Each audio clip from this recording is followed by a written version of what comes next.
Inatake kasi nila si Kong Pulong. Hindi lang nila inatake yung congressman. Inaatake nila yung buong Duterte family. At syempre, ang talagang target nila, si Inday Sara Duterte. Bakit? Kasi sasabihin nila, ang mga Duterte, sinasabi nila na sila ay laban sa korupsyon pero sila mismo ay corrupt. Well, kung Abante, pakita mo naman kung paano naging corrupt itong si Congressman Pulong, no? Dahil hindi naman po pwede yan na magpapasaring ka lang, wala ka namang ebidensya. Kung meron talagang ghost project na flood control sa Davao, ipakita mo. Kung yan ay nanggaling talaga sa distrito ni Kong Pulong, no? Kung meron talagang mga substandard, ipakita mo. Pero ang punto, huwag mo naman idihis ang issue dahil ang issue ngayon, karamihan ng mga maanumalyang flood control projects ay dahil sa intervention ng mga malalakas na mga congressman at senatong sa administrasyon.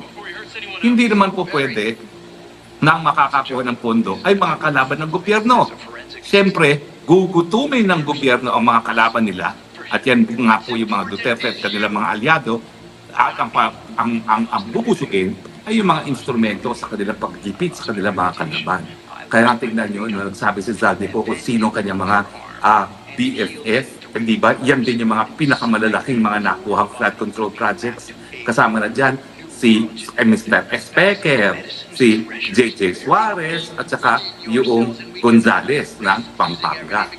Ayan na, no? Tignan nyo, isa-isa yung mga flood control projects dyan sa mga lugar na yan, talagang madidismaya kayo, lalong-lalo na dyan sa Pampanga, no? Parang ang dami talagang mga bumibigay, lalong-lalo na dyan sa spillway na ginawa dahil nga doon sa pagputok ng pinatubo. Now, sa pangalawang punto na nais ko ilabas, iskandalo talagang nangyari na itong pag-upo pa ni Abante sa panahon na naglabas ng desisyon ng Korte Suprema na walang basihan yung second placer rule. Yung second placer rule ang naging dahilan kung bakit umupo si Abante. Kasi na-disqualify yung number 1 na binoto ng representante ng distrito niya ng Maynila, kaya siya umupo bilang second placer. Di ba nagkaroon na nga ng desisyon na hindi po pwede at walang basihan yung second placer rule.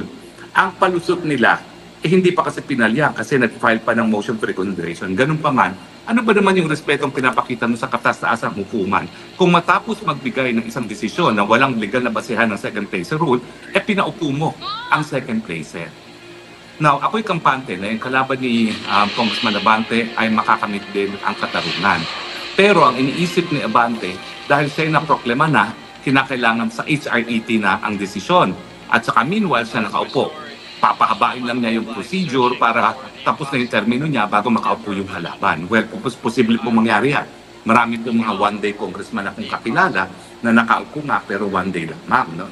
Pero ang punto, talaga pong garapal ang desisyon ng COMELEC, garapal ang ginawang mga hakbang ni Abante kasama na yung pagtanggap sa deklarasyon na siya nanalo bilang presidente sa kabila ng desisyon ng Korte Suprema na walang legal na basihan ang second placer rule. At kung totoo na disqualified ang nanalo sa eleksyon, kinakailangan magkaroon ng special elections kasi nga dapat igalang ang mandato ng taong bayan. At kapag ikaw ay second placer lamang, wala kang mandato galing sa taong bayan. Bakit ka magpupumilit na umupo, di ba? Wala na pong kahihiyan. At ako, bilang isang Kristiyano, kinahihiya ko po itong ginawang kakapalan ng mukha ni Abante na wala na nga siyang mandato galing sa taong bayan, nagpumilit pang umupo bilang isang representante. Hindi ba po talaga naman iskandalo yan? Hindi ko maintindihan kung paano matatanggap yung ganyang resulta. Saka siyempre, at tawag pa niya sa sarili niya, representante. And yet, wala namang taong bayan nagtalaga sa kanya bilang representante. Kung hindi, si George Garcia. Si George Garcia naman at saka mga commissioners ng COMELEC, hindi naman sila taong bayan, hindi naman sila mga botante ng distrito ng Maynila na rin-representa ng opisina di umano nitong si Abante. Sa akin, maanumalya talaga yung pagpuupo ni Abante bilang second placer, hindi lang dahil nga doon sa desisyon ng Korte Suprema na sa tingin ko ay dahil lamang sa kapalan ng muka. Dahil kung sila merong kahihiyan, re-respetuhin na nila yung desisyon ng Korte Suprema miski hindi pa siya pinal.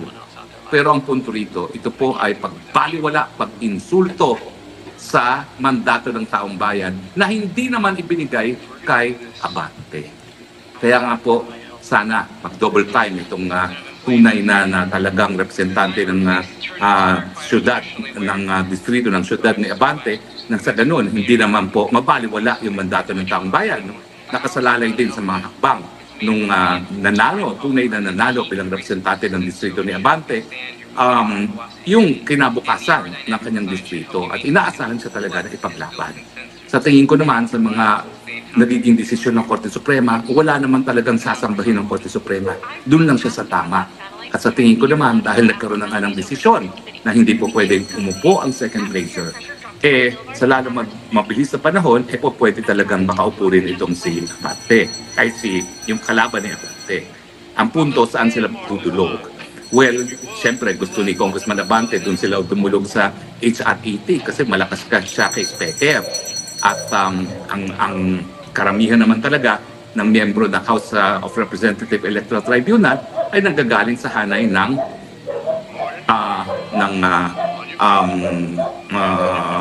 Kamara de Representante. Pero nagkaroon po ng pagkakataon na kung HRET ay nagdidesisyon dahil lamang sa politika ay hindi sumasapi yung mga nakaupong 3 justices ng Supreme Court sa HRET. At kapag nangyari yan at dinulog sa Korte Suprema ang desisyon ng HRET, siyempre hindi naman po pwedeng baliwalain ng mga nakaupong magistrado sa Supreme Court ang mga naging desisyon at aksyon at mga desisyon at opinyon ng kanilang mga kasama na nakaupo sa HRET. Nung minsan kasi, yung babaeng justice, Amorfino Melesio Herrera, na talaga naman dapat hangaan ng karamihan ng ating mga kababayan dahil talagang straight as an arrow yung babaeng magistradong yan, nagreklamo na yung desisyon ng HRET ay desisyong politika. So talagang hindi siya sumapi at umutok yan sa publiko. Naging dahilan para mabaliktad din ang desisyon ng HRET. So kinakailangan yung kung sino man yung dapat na umupo bilang kongresista ng distrito ni Abante, magkaroon lang ng tiwala sa sistema dahil bagamat yan ay papatagalin para hindi na makaupo ang termino, yung talagang dapat maging representante ng taong bayan, magkakaroon din yan ng katarungan. Pero ako, hindi pa rin ako mag-give up na diretso ng idalin yan sa Korte Suprema. Matapos i-questionin ang akto ng COMELEC. Bakit? Kasi grave abuse of discretion naman yung ginawa ng COMELEC.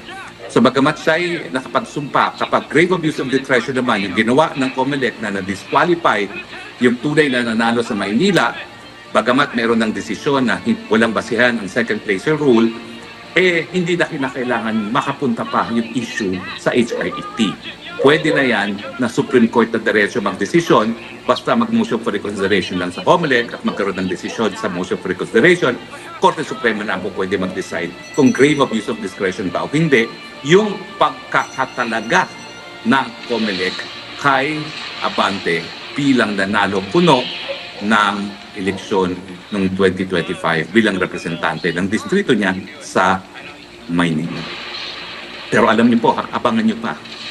Dahil sa kagustuhang ilihis ng Marcos administration ang issue ng flood control galing dun sa mga tunay na dapat mapanagot kasama ng presidente, ang speaker, ang committee chairman ng Committee on Appropriations at iba pang mga anak ng Diyos dyan sa Kongreso, ang gagawin daw nila, pupulbusin at tututukan nila itong si Congressman Duterte. Ang irereklamo daw nila ay yung bilyong-bilyong proyekto na nakuha ni Congressman Pulong dyan sa kanyang distrito. Ang tanong, ano naman ngayon kung marami siyang pondong nakuha? Ang katotohanan, ang Mindanao, biktima ng social injustice. Napakatagal na panahon pa ng Espanyol, pinagkaitan talaga ng pondo kahit sino ang nakaposisyon.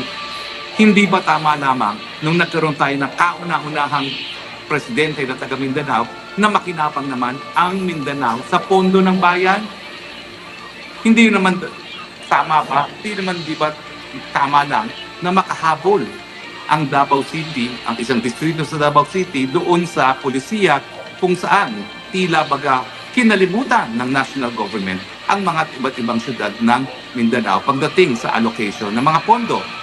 Ang importante, makita kung talaga bang nagastos para sa taong bayan ang mga pondong nakarating sa distrito ni Kong Pulong. At kung kayo naman po ay nakarating na ng Davao City, makikita mo naman talaga ang mga proyekto na napondohan. Galing nga po sa mga pondo na nakuha ni Kong Pulong para sa kanyang distrito. Sino bang hindi nakakakita pa ng napakagandang coastal road dyan sa Davao City? Yung coastal road po yan, tingin ko, walang papantay na kahit anong coastal road sa buong Pilipinas. At yan po talaga ay naging dahilan para maibsan ng traffic dyan sa Davao City. Sino bang hindi nakakakita ng mga flyovers na sunod-sunod ngayon tinatayo para nga maibsan din ang traffic dyan sa Davao City? O magreklamo kayo kung may pondo at napunta sa Kurakot. Now, para masabi ninyo na napunta yan sa Kurakot, maghanda kayo ng ebidensya, gaya ng ebidensya na nakikita natin ngayon ng mga ghost projects at mga palpak na flood control projects sa iba't ibang lugar ng Pilipinas except sa Davao. Diba? So, hindi issue yung nakakuha ng mas malaking pondo anak ng presidente na galing sa Mindanao dahil yung mga pondo naman yan ay napunta talaga sa Mindanao. Ang issue, kinurakot ba yung pondo? At yan ang talagang dapat patunayan ng kahit sinong babato ng putik papunta kay Kong Pulong. Of course, bias ako dahil ako ay talagang supporter ng mga Duterte. Pero kaya ako nga sinusuportahan ng mga Duterte dahil nga alam kong malinis ang kanilang pamumuno sa gobyerno. At kung talaga mapatunayan na talaga may kakurakutan sa mga proyekto ni Kong Pulong, nako, hindi yan kukonsintihin ng sarili niyang ama na naging aking boss. Dahil sinabihan niya talaga ang kanyang mga anak, sa inyong paninilbihan sa gobyerno, kinakailangan maging tapat kayo at kinakailangan sumunod kayo sa yapak ko na hindi nagpayaman. Ano mo talaga, uulitin ko po ha, nakarating lang ako dun sa bahay na green ni Tatay Digong matapos ang kanyang pagiging presidente. At talaga ako naman po ay nahabag na isang dating presidente ay nakatira sa tinatawag kong bahay kalapate dahil napakaliit at talagang yung second floor niya ay para lamang sa kanyang kwarto, sa kanyang tulugan. Eh kung ibang presidente yan, talaga namang kung lilipat na yan sa marangyang bahay dahil pati si Presidente Duterte ha, yung mga bilyonaryo, ang daming mga bilyonaryo na nakakita ng bahay at nagsabi talaga, kahit magkano ibili nyo ng bahay yan si Presidente Duterte, ako magbabayad. Pero si Presidente Duterte mismo nagsabi, ayaw ko dahil ito ang aking tahanan. Dito ako nasanay mamuhay at dito ako mamamatay. At kaya nga po napakalungkot na habang ngayon si Tatay Digong ay nasa Hague, ang ninanais niya ay makauwi lamang sa kanyang minamahal na lungsod sa siyudad ng Davao doon sa bahay kalapati niya, kung saan napakasimple ng kanyang pamumuhay. Huwag na sana natin ipagkait yan. So muli, ang aking mensahe kay Kong Abante, Kong, ano ka ba? Alam mo namang wala kang karapatan talagang umupo dyan bilang representante. Ngayon ikay nakaupo dyan, gamitin mo naman sa tama ang iyong opisina. Huwag na naman sa paninira sa mga kalaban sa politika dahil nakakahiya po yan. Nakakahiya po yan dahil yung inyong pagtanggap sa opisinang yan, alam ninyo, labag na mismo sa sinasabi ng Korte Suprema na walang legal na basihan ng second place rule. So bakit hindi ka na lang manahimik at gumawa ka na lang ng mabuti para sa iyong mga constituents at para sa bayan? Di ba yan naman ang dapat ginagawa ng mga Kristiyano? Kung hindi ba dadala sa iyong judgment bilang isang leader, sana madala yan dahil sa iyong pananampalataya sa Panginoon. Gamitin po para sa taong bayan ng opisina, huwag sa mga pang-personal na interest. Well, alam niyo po, ito naman po ay nakaw na sandali lamang dahil meron tayong konting panahon para magkaroon ng isang live. No? Iniisip ko naman, mas mabuting meron tayong konting live kaysa sa wala. No? Pero sa akin, kinakailangan po lahat ng Pilipino manindigan laban sa korupsyon. Kaya po naghanap ang korupsyon, tinanggap na natin ang korupsyon bilang bahagi ng standard operating procedure na hindi dapat ikagalit. Dapat talaga i-expose, dapat talaga hiyain ang mga kurakot sa gobyerno. Huwag tanggapin dahil pag tinanggap po yan, hindi po matitigil itong problema ng korupsyon sa Pilipinas.